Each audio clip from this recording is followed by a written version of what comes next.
तो आज के इस लेक्चर में चलिए हम इस पूरे चैप्टर को पूरी तरह से खत्म कर देते हैं। हमने अब तक इस चैप्टर से जुड़े 3 लेक्चर कंप्लीट कर लिए हुए हैं और अब आज बारी है इस चैप्टर का आखिरी चौथा लेक्चर करने की, जहां हम प्रयास करेंगे पूरे चैप्टर को खत्म। इतना समय हमें इसलिए लग जाता है ताकि हम लाइन बाय लाइन शब्द दर शब्द पढ़ते हैं, हम हर चीज को समझते हैं विस्तार, इसलिए शायद इतना समय लग जाता है। हर उसके लिए आपको घबराने की जरूरत नहीं है। आपको इस बात पर ध्यान रखना है कि हमारी जो क्लास है उसकी गुणवत्ता टॉप नॉच है, हमारी क्लास की क्वालिटी टॉप नॉच है। बस इस बात से आपको खुशी होनी चाहिए, ना कि इस बात से कि हमारी क्लास का ड्यूरेशन थोड़ा लंबा चला जाता है, या हो सकता है कि मैं कई बार एक ही बात को बार बार रिपीट करता हूँ या एक ही लाइन को 2-3 बार दोहराते रहता हूँ। इस नियत से दोहराता हूँ ताकि आप समझो, आपको पकाने और उबाने की नियत नहीं होती है मेरी। है तो आप याद करो दोस्त, हमने दरअसल पीछे यहां तक कर लिया था कि जो सेन साहब वो आते हैं, मदन की माँ को डांटते हैं कि देखो मदन की माँ, दोबारा तुम्हारा लड़का इधर फटके नहीं, इस बात का ध्यान रखना, ठीक है। और जैसे ही जाते हैं वो अपने मेहमानों को छोड़ने, तो मालूम चलता है कि उनके कार के पीछे से खटखट की आवाज आती है। इनका दिल धक से करता है और भागते हैं अपने कार की तरफ, तो देखते हैं कि पीछे इनका बेटा जो आशु है वो उनकी बैक तोड़ देता है। तो अब वो क्या करें बेचारे, मेहमान भी द्वार पे है, दरवाजे पे है, और वहां पर वो गुस्सा हो गएंगे, तो वो जो झूठी शान शौकत बना रखे हैं अपने मेहमानों के सामने, फिर वो खत्म हो जाएगी ना, वो मिथ्या मिट जाएगी ना। तो वो अपनी झूठी शान शौकत के बड़े शौकीन व्यक्ति हैं हमारे सेन साहब। तो अपने बच्चे को डांटते हैं, प्रेम से डांटते हुए कहते हैं, बताओ बहुत बेहुदा हो गया, अपने मेहमानों को संबोधित करते हुए, देखिए अरे बहुत बेहुदा हो गया, बहुत बदमाश हो गया, बहुत बदमाश हो गया। अभी से ही इसको इंजीनियरिंग का शौक है, अभी से ही पुर्जों को खोलता कसता है, शायद दिखता होगा कि कैसे ये काम करता है। मतलब अपने बच्चे की गलती को भी इन्होंने ढक दिया बड़ी ही समझदारी से। खैर इतनी हिम्मत तो हुई नहीं कि आंख मिला ले अपने मेहमानों से कि उनकी प्रतिक्रिया क्या है इस बात पर, क्योंकि ये जानते थे कि भले ही ये अपनी बात को किसी दूसरी दिशा में ले जा रहे हैं या अपने बेटे की गलती को ढकने की कोशिश कर रहे हैं, लेकिन सबको मालूम है कि ये बेटे की शानत थी, बेअदबी थी जो उसने ये काम किया। ठीक है, खैर अभी ये लोग आगे बढ़ते ही हैं। अभी तो एक तो बैकलाइट फूटा था ना शहनशाह की गाड़ी का। अभी ये लोग आगे बढ़ते हैं तो जो सिंह साहब है उनको जैसे ही दरवाजे तक छोड़ने जाते हैं, यानी कार के दरवाजे तक छोड़ने, सेन साहब तो मालूम चलता है कि सिंह साहब का अगला जो टायर है वो पंचर, लीजिए उनके कार के अगली टायर पंचर। तो लगता है सेन साहब की ये काम जरूर काशू नहीं किया है, क्योंकि इन दिनों वो अब ये सारी चीजें सीख गया है कि कैसे टायर से हवा निकाली।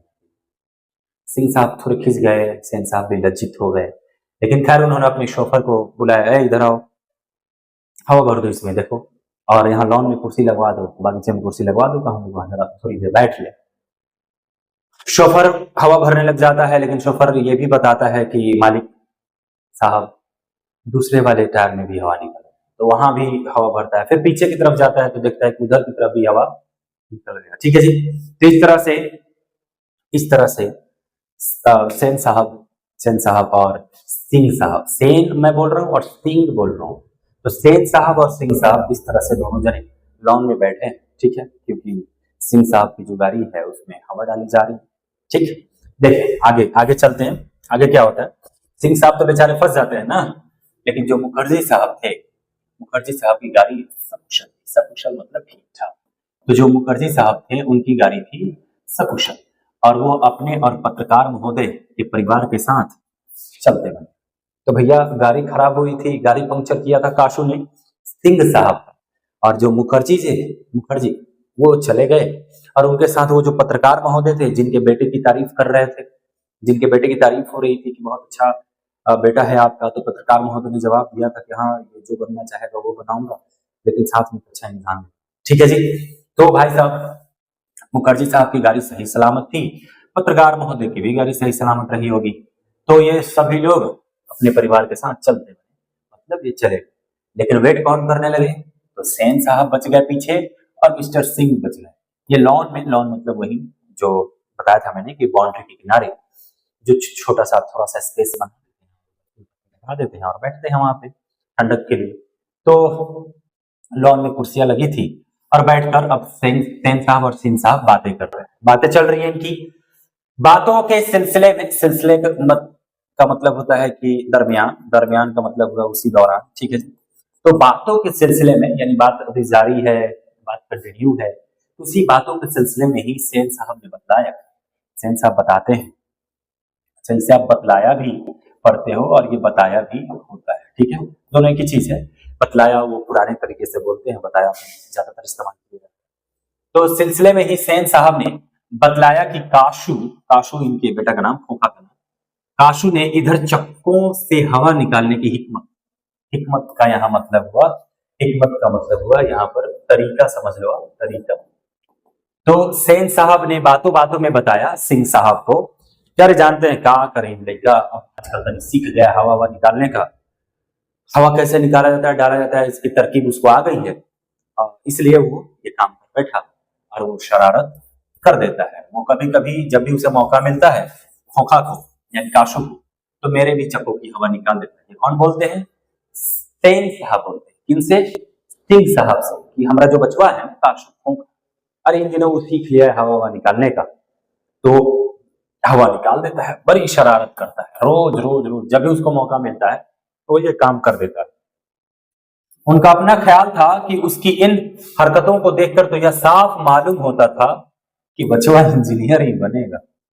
देखो भाई साहब, ये बच्चे नालायक अगर हो जाते ना, बदमाश हो जाते, शरारती हो जाते हैं, तो कहीं कहीं संस्कारों का भी दोष होता है। संस्कार तो उसे किन नियमों के आधार पर, किन सिद्धांतों के आधार पर पाला पोसा जा रहा है, बड़ा किया, उसे किन नियम सिद्धांतों के आधार पर बड़ा किया जा रहा है, क्या चीजें सिखाई जा रही हैं, क्या चीजें पालन करने के लिए कही जा रही है, इस बात इस बात में दुलारा जा रहा है, ये गार्जियन को समझ होनी चाहिए। अब ऐसा ना हो कि बच्चा गलत कर रहे हैं तो भी उसको दुलार प्यार कर रहे हैं, तो भी उसको पुचकार रहे हैं। बच्चा अच्छा कर रहा है तो भाई तो सारे गार्जियन खुशी होते हैं, लेकिन गलत करने पर अगर कोई गार्जियन खुश होता है, नहीं डांटता, नहीं बोलता, और वो सोचता है कि अरे वो अपने बेटे के मोह में बंधा हुआ है, वो अपने बेटे से बड़ी प्रेम करता है, दुनिया का सबसे अच्छा पिता है, दुनिया की सबसे अच्छी माता है, ये भ्रम है। बच्चा आपका बिगड़ जाएगा, कल चल शोक हो जाएगा, ढीठ हो जाएगा, उसे ये नहीं मालूम होगा कि कब क्या करना चाहिए, समझे? और यही गलती सेन साहब कर रहे थे, यही यही यही गलती सेन साहब कर रहे थे कि जब भी बच्चा गलती करता था वो उसकी गलती को ढक देते थे, औरों के सामने भी, खुद के सामने भी, खुद भी नहीं मानते थे कि नहीं उनका बच्चा गलत है। अभी भी यहाँ जो खोखा है उसने गलती करी है, मेहमानों की गाड़ी की हवा निकाल दी है, बावजूद सेन साहब ये कह रहे हैं कि भैया जानते हैं वो इन दिनों हिकमत सीख लिया हुआ है हवा निकालने का, और ये सारे लक्षण उसमें इसलिए दिखाई पड़ रहे हैं क्योंकि वो इंजीनियर बनेगा, उसको खोलने कसने में बड़ी दिलचस्पी रहती है, तो वो इंजीनियर बनेगा। इसी तरह की दूसरी बेमतलब की बात, बेमतलब की बात आप कब करते हो? जब आपके पास कोई काम नहीं होता है, जब आपको टाइम काटना होता है, जब आपको टाइम काटना होता है तो आप बेमतलब की बातें करते रहते हैं। तो इसी तरह से बेमतलब की बातें करके सेन साहब ने सिंह साहब को उलझाए रखा, तब तक जब तक कि उनकी गाड़ी ठीक नहीं हो गई सारे चक्कों में, ठीक है, जब तक शॉफर सारे चक्कों में हवा नहीं भर दिया तब तक सेन साहब इधर उधर की बेमतलब की बेकार की बात में उलझाए रह रहे हैं। इनको सिंह साहब को उलझाए रहे हैं, कब? जब तक के चक्कों में पंप नहीं हो गया, मतलब कि हवा नहीं भर दी गई और मिस्टर सिंह रुखसत नहीं हो गए। रुखसत का मतलब होता है विदा, विदा होना यानी चले जाना। तो बेकार की बातों में, बेमतलब की बातों में उलझाए रहे कौन? सेन साहब। किनको? सिंह साहब को। कहां? लॉन में दोनों बैठे थे वहां। क्यों? क्योंकि उधर शॉफर जो था वो गाड़ी में जो चक्का था वो उसका जो हवा निकला था उसमें हवा डाल, ठीक है, क्लियर है यहां तक? चलते हैं आगे, अगले वाले पैराग्राफ में चलते हैं भाई। सेन साहब अंदर लौटे तो बेयरा को, यहां बेयरा ध्यान देना दोस्त, बेयरा, ये बेयरा का मतलब होता है वेटर। वेटर, आप रेस्टोरेंट में जाते हो, रेस्टोरेंट में जाते हो तो वहां पर ऑर्डर लेने के लिए जो व्यक्ति आपके करीब आता है उसे ही हम बेयरा कहते हैं, यानी वेटर कहते हैं। और आप तो खूब अच्छे से बोलते भी हो, वेटर यहाँ आओ, और कुछ नहीं तो आपने फिल्म वगैरह में तो सुना ही होगा वेटर कहते हुए किसी को, और आजकल वेटर वाली सर्विस चलती है, मतलब कैटरिंग वाली सर्विस चलती है, जहां वेटर होते हैं और गांव मोहल्ले में शादी विवाह बेचारे वो सर्विंग करते हैं। सेवा भाव है, अच्छी बात है। तो ये तो गांव में भी देखा है, आप सभी ने देखा होगा। तो यहाँ देखो भाई, सेन साहब अंदर लौटे मतलब घर के भीतर लौटे। तो देखते हैं जो बेरा है यानी वेटर, उसको बुलाते हैं और बुलाने के बाद कहते हैं कि सुनो, जो मदन के पिता है ना, क्या नाम है मदन के पिता का? गिरधारी लाल। जो मदन के पिता है गिरधारी लाल, अभी देखो सेन साहब को अपने बेटे पर, सेन साहब को अपने बेटे पर ताकीद, अपने बेटे पर पकड़, अपने बेटे पर उनकी पकड़ ढीली है। अपने बच्चे को संभाल नहीं पा रहे, अपने बच्चे की गलतियों को ढक रहे हैं। और दूसरी तरफ मदन, वो जो शॉफर के इल्जाम लगाने के बाद, शॉफर ने इल्जाम लगाया ना कि जो मदन है वो गाड़ी को छू रहा था, गाड़ी गंदी हो जाती तो मैंने मदन को हटाया, तो उसकी मां भी आ गई और दोनों मुझसे मिलकर लड़ने लग गए, मदन मुझे मारने को दौड़ रहा है। तो सिर्फ छोटी सी बात, हालांकि ये सामने दिखाई पड़ा कि मदन का घुटना फूटा हुआ था, वहां से खून निकल रहा। ये छोटी सी बात के लिए एक बार सेन साहब ने मदन की मां को जलील किया ही किया। अभी उनको चैन नहीं आया है। जब सारे मेहमान रुखसत हो गए, चले गए, तो अब अपने कमरे में आते हैं, घर में आते हैं और आकर सीधा वेटर को पुकारते हैं, वेटर जाओ, मदन के पिता जो है ना गिरधारी लाल, बुलाओ उनको। ए भाई मेरे, एक छोटे से बच्चे की जान लोगे क्या? उसकी माता से डटवा ही रहे हो, फिर उसके बाद से उसके पिता को बुला रहे हो। देखो आगे क्या होता है। मदन के पिता जो गिरधारी लाल थे, सेन साहब उनको बुलाते हैं। अब ये गिरधारी लाल कौन? दरअसल गिरधारी लाल जो थे वो मदन के पिता थे और वो सेन साहब की फैक्ट्री में किरानी का कार्य करते थे। किरानी मतलब बताया था मैंने, हिसाब किताब या लेखा जोखा का काम करने वाला, क्लर्क कहते। तो सेन साहब के फैक्ट्री में, सेन साहब फैक्ट्री के मालिक थे भाई साहब। शुरू से मैं आपको बताते रहा कि जो सेन साहब थे वो धनाढ्य थे, अमीर थे। साहब लोग उसे क्यों कह रहे हैं? सब लोग उन्हें सेन साहब क्यों कह रहे हैं? क्योंकि वो मालिक की तरह रह रहे हैं भाई, फैक्ट्री के मालिक हैं वो, और उनके यहाँ वर्कर की तरह काम कर रहे हैं कौन? अपने गिरधारी लाल जी। गिरधारी लाल कौन? तो मदन के पिता है। तो पहुंचते हैं साहब, सारे मेहमानों को छोड़कर सेन साहब आते हैं घर में, बेयर को ऑर्डर देते हैं कि इधर आओ, गिरधारी लाल को बुलाओ या गिरधर लाल को बुलाओ। तो गिरधर लाल को बुलाया जाता है। गिरधर लाल कौन थे? तो भाई साहब मदन के पिता थे और वो सेन साहब की फैक्ट्री में किरानी का काम करते थे। साथ ही साथ अहाते के एक कोने में आउट हाउस में रहता। अब ये अहाता क्या होता है? अहाता का मतलब होता है बाउंड्री। तो आप देखते हो ना भाई साहब, गांव मोहल्ले शहर हर तरफ होता है कि यहाँ मकान हो गया और मकान के चारों तरफ एक बाउंड्री खींच दी जाती है। सुरक्षा, सुंदरता, प्राइवेसी। किस लिए बाउंड्री बनाई जाती है? तो सुरक्षा के लिए बनाई जाती है, सुंदरता के लिए बनाई जाती है, और ये बनाई जाती है प्राइवेसी के लिए, ताकि प्राइवेसी बने रहे, प्राइवेट स्पेस मिले, निजी आपको, आपकी निजता जो है वो बनी रहे, उसके लिए बाउंड्री बना दी जाती है। ठीक, तो देखो ये सेन साहब का बंगला होगा, बंगले में यहाँ शेड हो गया, इस शेड में यहाँ सेन साहब की वो गाड़ी लगी हुई है, स्ट्रीमलैंड, ठीक है जी। और ये बाउंड्री के एक कोने में यहाँ पर एक आउट हाउस है। आउट हाउस मतलब समझ लो एक कोठरी टाइप का। तो यहाँ पर एक आउट हाउस है जहां नौकर चाकर का रहने का स्थान है। तो मदन के जो पिता हैं गिरधर लाल, वो अपने परिवार के साथ यहाँ रहते हैं। तो कासू रह रहा है यहाँ सेन साहब के बंगले में, क्योंकि उनका बेटा है सेन साहब का। तो कासू इकलौता बेटा यहाँ रह रहा है इस मकान में। और इसी मकान के बाउंड्री के भीतर यहाँ कोने में क्वार्टर पर मदन की मां, मदन के पिता यहां पर रह रहे हैं, समझे, एक ही बाउंड्री में। ठीक, तो अहाते के एक कोने में गिरधर लाल रहते थे और आउट हाउस में रहते थे। ठीक है जी। बुला लाने का हुक्म दिया गया। गिरधर लाल आया और सेन साहब के सामने सिर झुकाकर खड़ा हो गया, जैसे खून के जुर्म में कैदी जज के सामने खड़ा। सेन साहब ने ठंडी बेलौस का मतलब है बिना तमीज, ठंडी और बेलौस आवाज में कहना शुरू किया, देखो गिरधर लाल आया बेचारा, उसकी गलती क्या है कि वो गरीब है, उसकी गलती है कि वो गरीब है, उसकी गलती है कि वो आपके यहाँ नौकर है, उसकी गलती है कि वो आपके यहाँ काम करता है। इसका मतलब क्या हुआ कि आप उसे एक मतलब इसका मतलब है कि आप उसे ऐसे पेश आओ जैसे वो कोई पशु हो।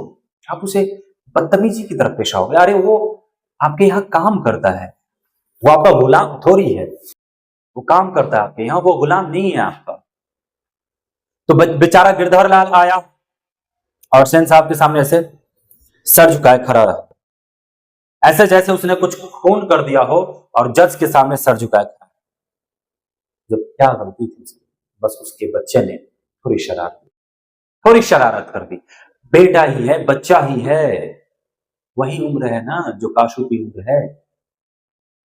तो काशू वहां बदमाशी कर रहा है, गलती कर रहा है, तो सेन साहब को बचपना दिखाई दे रही है, काशू के भीतर हुनर दिखाई पड़ रहा है कि हुनरमंद है, इंजीनियर बनने वाला लक्षण दिखाई पड़ रहा है। और यहाँ जो गिरधर लाल का लड़का है मदन, उसको ये सजा दिला देते हैं। भाई देखो यहाँ पे बेलौस आवाज में कहना शुरू करते हैं, बड़ी बदतमीजी से, बिना तमीज के कहते हैं, देखो गिरधर, मदन आजकल बड़ी शौक हो गया है। शौक का मतलब है ढीठ। तो बड़ी आजकल वो ढीठ हो गया है। मैं तुम्हारी और उसकी भलाई चाहता हूं, तुम्हारी भलाई। ये भैया मदन ने गलती किया, एक बच्चा था, आप इतने सेन हैं, इतने बड़े हैं, इतने पढ़े लिखे हैं, तो आपको मदन की गलती को बच्चा समझ के छोड़ देना चाहिए था। तो आप गिरधर लाल को कह रहे हो कि देखो मैं तुम्हें भी छोड़ रहा हूं और मदन को भी छोड़ रहा हूं। अब बताओ गिरधर लाल की इसमें क्या गलती थी कि गिरधर को छोड़ रहे हो? यही गलती है कि वो गरीब है। गजब हाल है। तो यहां कह रहे हैं कि मैं भलाई चाहता हूं, तुम्हारी भी और मदन की भी। गाड़ी को गंदा किया तो वो अलग बात है, मना करने पर ड्राइवर को मारने दौड़ा है, मेरे सामने डरने के बदले उसकी ओर झपटता रहा। हुसैन साहब को लगा खुद ही कहीं के राजा है। यही तो बात में तकलीफ है कि इनकी इज्जत नहीं हुई, मदन ने इनका खौफ नहीं खाया। जहां गिरधर लाल सेन साहब के सामने सर झुकाए खड़े रहते थे, जी हुजूर, जी हुजूर, जी माई बाप, जी मालिक कहते रहते थे, वहां पे मदन ने यह बात का ध्यान नहीं रखा। मदन ड्राइवर पर झपट पड़ता था ड्राइवर के ऊपर। ये बात सेन साहब को खल गई। गाड़ी को छुआ तो अलग बात है, चलो गाड़ी गंदी हो गई, दोबारा धो देंगे, साफ हो जाएगा, लेकिन उसको जरा भी तमीज नहीं रही, मदन को, तुम्हारे लड़के को। वो मेरे सामने ड्राइवर पर झपट्टा मार रहा था। तो दरअसल सेन साहब को ये बात फल गई थी कि मदन ने इनकी इज्जत नहीं की, मदन ने इनको मालिक नहीं माना। ठीक है, तो कह रहा है कि भाई देखो ऐसे लड़के आगे चल के गुंडे, चोर और डाकू बनते हैं। गिरधर लाल को चेतावनी दे रही मदन के पिता को, ये समझा लो अपने बच्चे को, मदन को, नहीं तो आगे चल के चोर, गुंडा, डाकू बनेगा। गिरधर लाल कभी कभी जी कह देते बीच बीच में। सेन साहब का भाषण जारी था, उसकी हालत क्या होती है तुम जानते ही हो, उसे संभालने की कोशिश करो, फिर ऐसी बात हुई तो अच्छा नहीं होगा, तुम जा सकते। बेचारे जैसे कि गिरधर लाल चुपचाप सर झुकाए सजा भोगने को तैयार, और सेन साहब खूब डांटे जा रहे, और अंत में कह रहे हैं, सुनो तुम जानते हो कि उसकी क्या दशा करूंगा मैं, वो तो तुम बाप हो उसके, इसलिए अभी पहली बार है और आखिरी बार जो तुम्हें मैं समझा के छोड़, वरना अगर वो मेरा बेटा होता तो क्या करता मैं, तुम समझ मेरा बेटा होता तो मैं क्या करता। काशू को क्या कर रहे हैं सेन साहब, सर पे ही तो चढ़ा रहे हैं ना। और यहाँ मदन को साजने को कह रहे हैं कि मदन आगे चल के चोर, गुंडा, मवाली बन जाएगा। ऐसे लड़के जो अभी से ही मारपीट में उलझे रहते हैं, ये चोर, गुंडा, मवाली बन जाते हैं, तुम उसे वही बनाना चाहते गिरधर। ध्यान रखो, नहीं तो आगे मैं सबक सिखा दूंगा, तुम सिखा दो। चलो ठीक है, जाओ यहां से। और गिरधर लाल को वहां से भेज दी। ठीक है, चले देखते हैं भाई साहब, आगे देखते हैं। उस रात गिरधर के क्वार्टर से आते हुए, क्वार्टर मतलब वही कमरा बताया, गिरधर के क्वार्टर से आते हुए मदन के चित्कार का मतलब है चीख।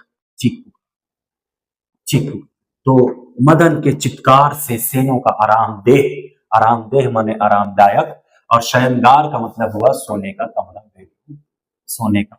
सोना मतलब यहाँ गोल्ड मत समझ लेना यार, सोने का कमरा किसका होता है? सोने के लिए कमरा यानी बेडरूम, ठीक है।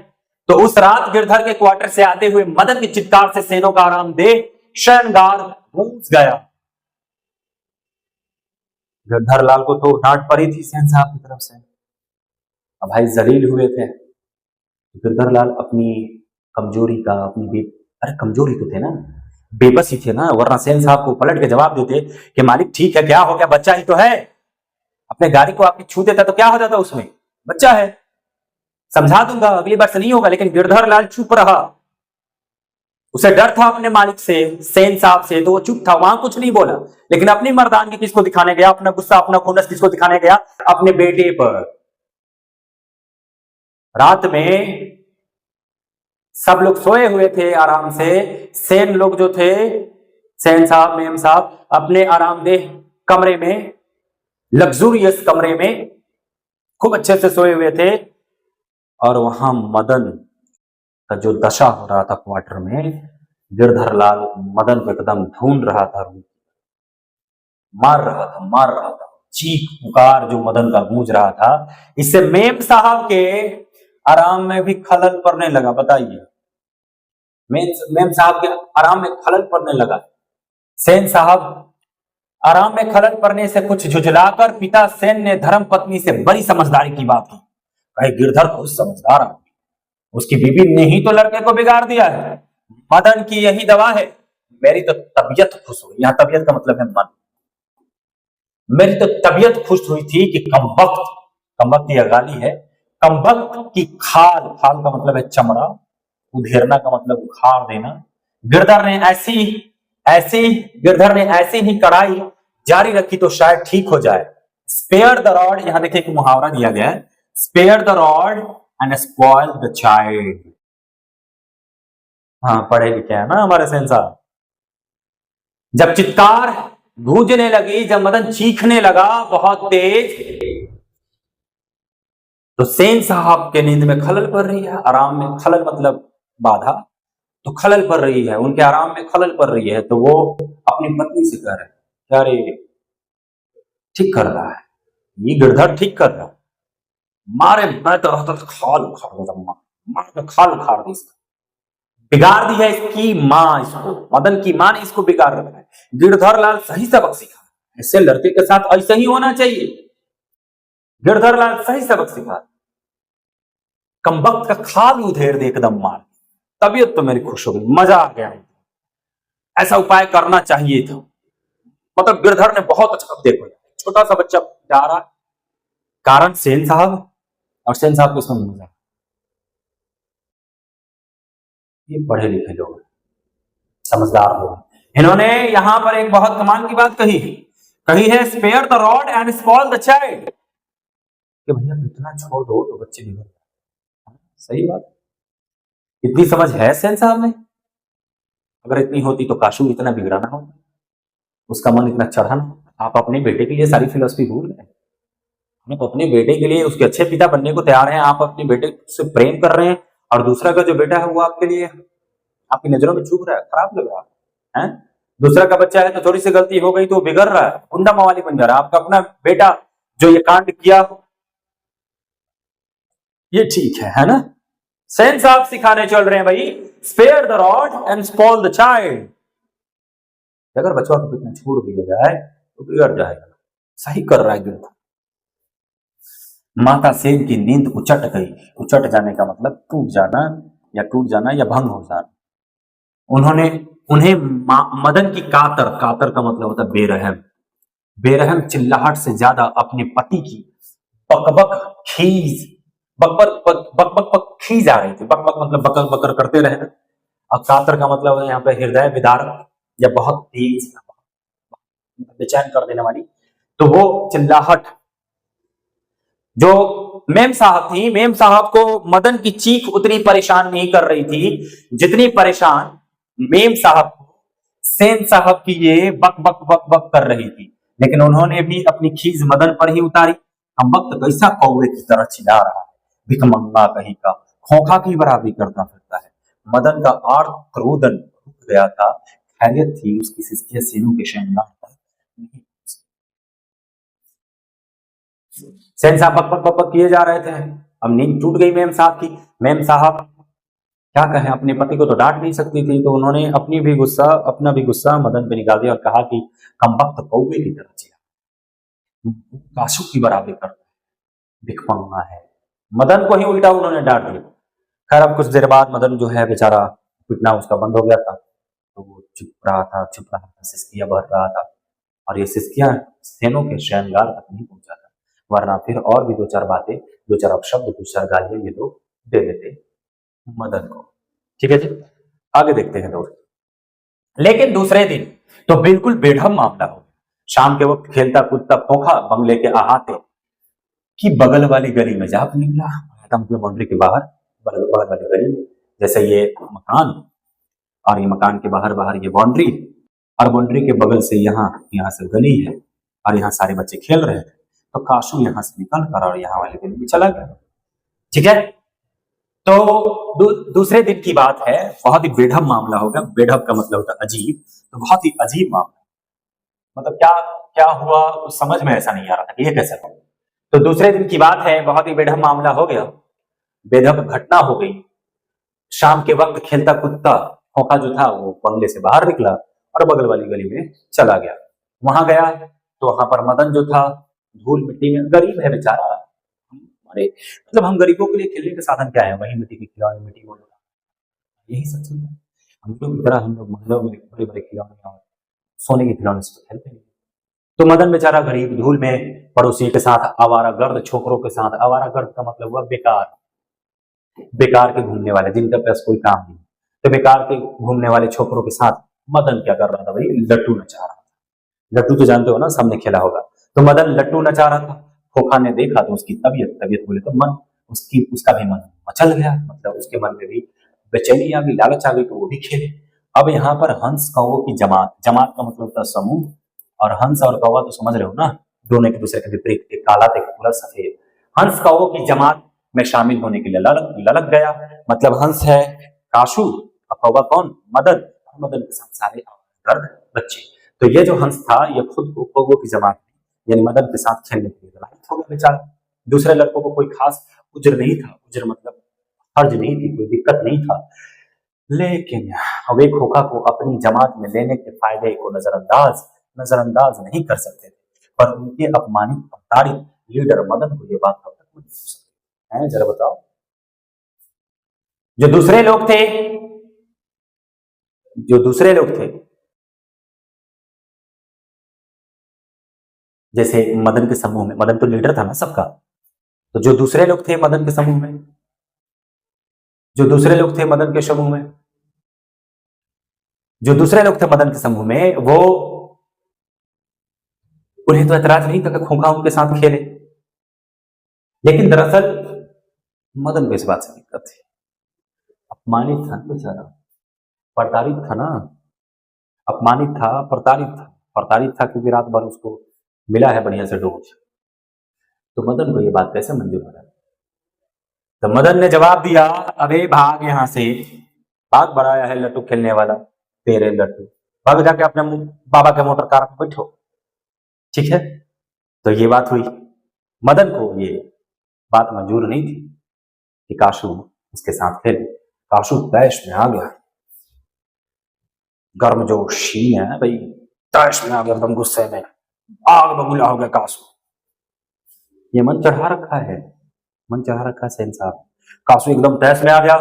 वह इस उम्र में नौकरों पर, अपनी बहनों पर भी हाथ चला देता था, और क्या मजाल कि उसे कोई कुछ कह दे। उसने आव देखा ना था, मदन को एक घूसा, बोला ना, इनका मन तो बहका हुआ है काशू का, काशू जी हमारे मन बहका है इनका।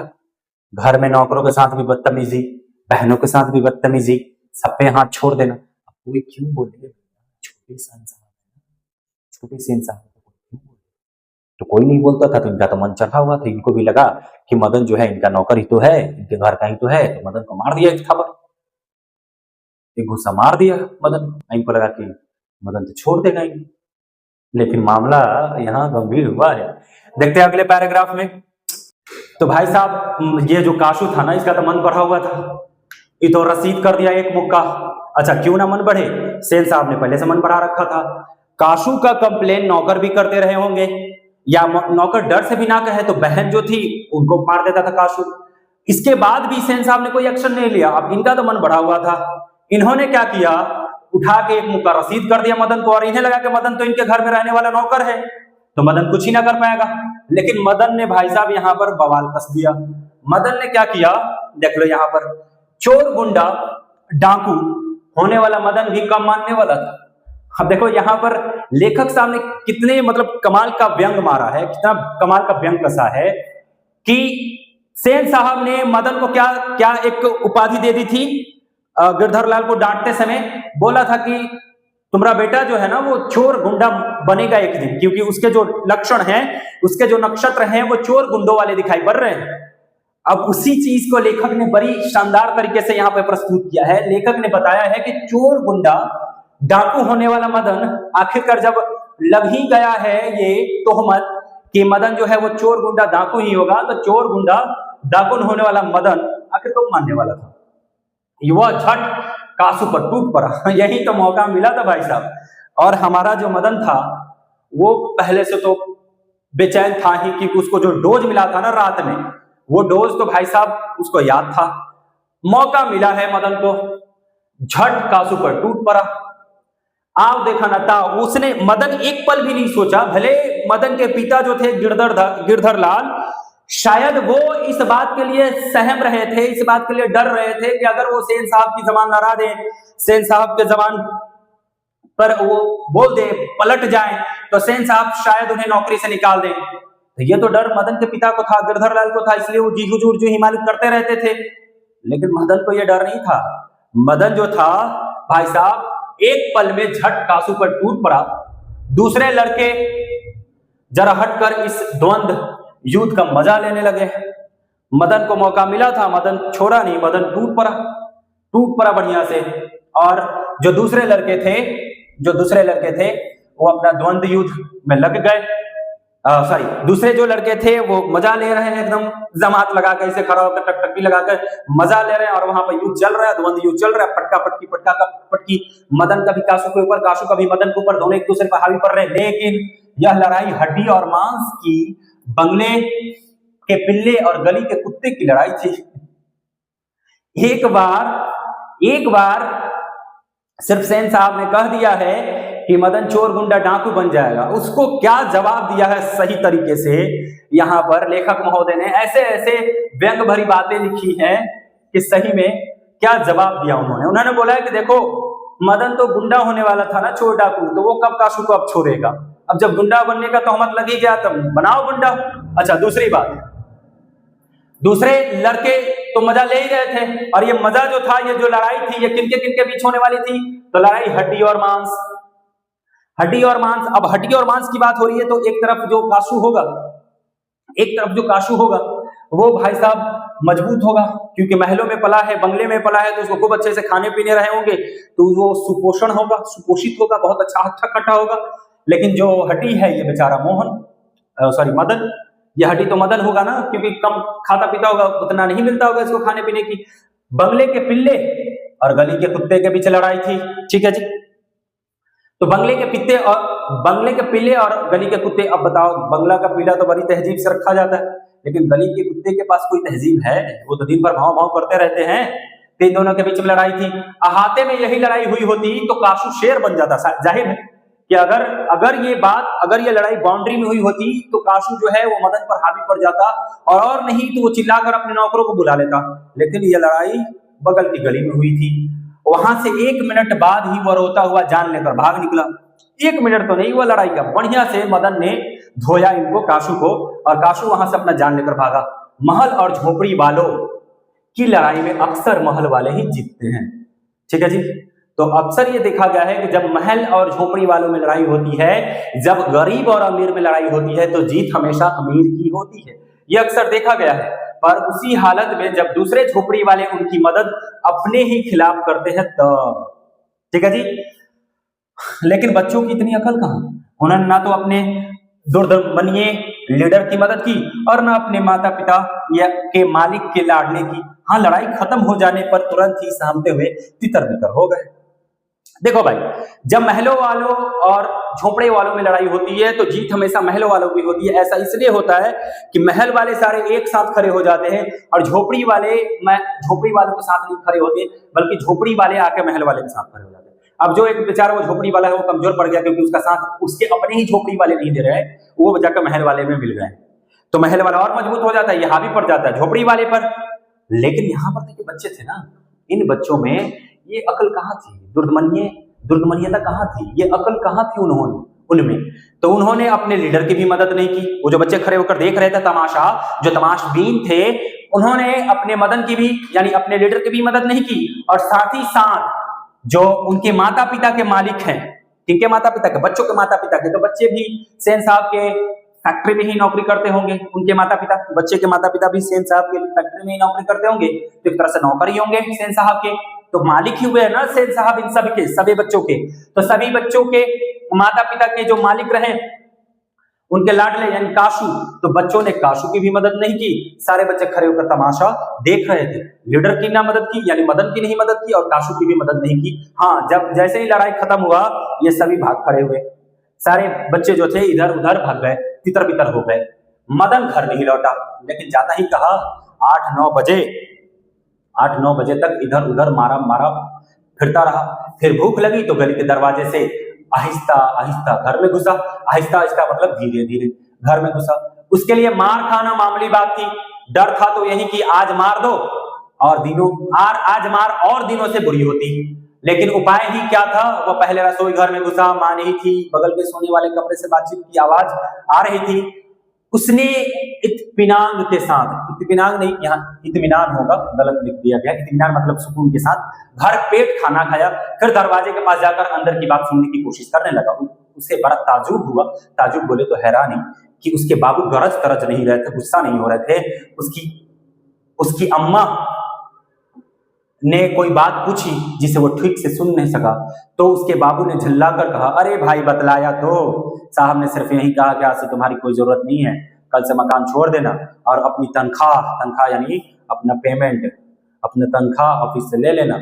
मदद के काम की कोई बात नहीं हो रही थी। उसकी सजा की तजवीज होती रहती, तजवीज मतलब डिसाइड, तो उसकी सजा की तजवीज हो रही थी, तो सुनने की भी कोशिश करता वो। तो दिन में तो लड़ाई हुई, अब मदन की हिम्मत थी नहीं कि वो आए। दिन में लड़ाई हुई, मदन की हिम्मत थी नहीं कि वो आए, तो मदन क्या बोला, ऐसा बेचारा रात में चुपके अपने घर में गया। रात में चुपके अपने घर में गया और वहां जाकर रात में चुपके अपने घर में गया और वहां जाकर वो पहले इत्मीनान से खाना खाया। रसोई घर में गया, इत्मीनान से खाना खाया, और खाना खाने के बाद रसोई घर में गया, इत्मीनान से खाना खाया, और खाना खाने के बाद अब वो अपने माता पिता के कमरे की तरफ बढ़ा, देखा कि वो लोग क्या कर रहे हैं। उनकी आवाज सुनने की कोशिश की, तो मदन को बड़ी हैरानी हुई कि अरे हमारे पिता गुस्सा नहीं है। अगर छोटी सी हम गलती कर देते तो वो इतना गुस्सा होते हैं, चिल्लाते हैं माता पर, मुझे ढूंढते हैं, पीटते हैं, और आज इतनी बड़ी गलती कर दी मैंने, तो भाई साहब आज तो और दिनों से ज्यादा पिटाई मिलनी चाहिए थी, लेकिन आज पिताजी गुस्सा ही नहीं हो रहे, गरज तरज नहीं रहते। अब ये बात मदन को कुछ हजम नहीं हो रही थी।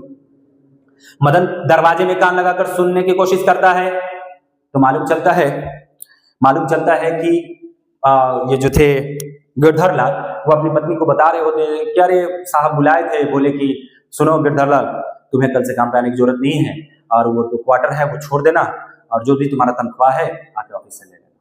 बस इतना ही साहब ने कहा है और कुछ नहीं कहा है। अब मदन को लगा कि तो भाई नौकरी चाकरी वाली बात हो रही है, माता पिता की बात हो रही है, इसमें हमारा कौन काम, अगर हमारा काम होता, हमारा बात होती तो हम सुनते भी। तो मदन नहीं सुना और वो वहां से चलने के लिए सोचने लगा। दबे पांव वहां से उसने बरामदे की तरफ जैसे ही पांव रखी, तो भाई साहब चरपाई बरामदे दबे पांव बरामदे में रखी चरपाई की तरफ सोने के लिए चला, तो अंधेरे में उसका पैर लोटे से लग गया। लीजिए, तो भाई अब सोचा कि खा तो लिए ही, पेट पूजा तो हो गया, चलो जरा सा सो लेते हैं। सोने के लिए जैसे वो बरामदे की तरफ गया, चरपाई के पास जो लोटा था भाई साहब, पांव लग गया, लोटा टन टन टन करते पलटने लगा, लुढ़कने लगा, आवाज आने लगी। गिरधर लाल बाहर आया, मदन की अम्मा भी उसके साथ थी। मदन जो था भाई साहब वो चौंक कर घूमा कि अरे पिताजी आ गए, और उसको लगा कि अब तो मिलेगी, तो एकदम अपना इसे पोजीशन में आ गया कि भैया आपके पिताजी बढ़िया से धोएंगे। तो मदन एकदम पोजीशन में आ गया, अपने आप को सिमटने लगा, छाती में अपने हाथों को सिमटने लगा, बांध कर खड़ा हो गया। मदन अक्सर अक्सर मतलब हमेशा अपने पिता के हाथों से पीटता रहता था, बहुत पीटना था, बहुत पीटता था, लेकिन बेचारा रोता भी, बहुत पीटने पर कहीं जाकर रोता था, मगर बहादुरी के साथ एकदम लगे रहता था, पिटाई खाते रहता था।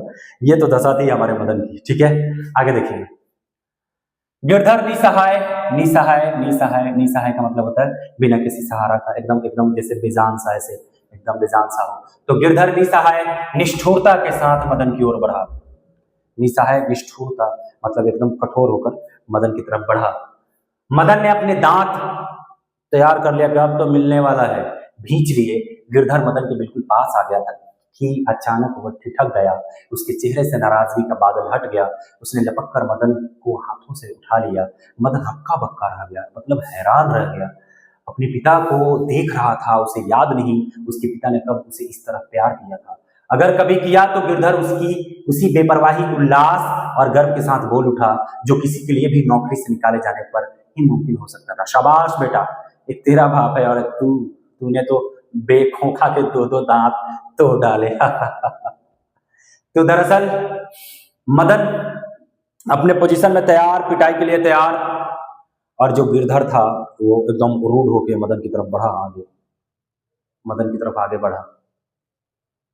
अब भाई साहब हमारा जो गिरधर था वो पिटने को गया तो था, लेकिन अब मदन को लग रहा था पिटने के लिए आ रहा है, लेकिन गिरधर गया और करीब जाके सौम्य हो गया और उसने अपने बेटे को गले लगा लिया, गोद में उठा लिया।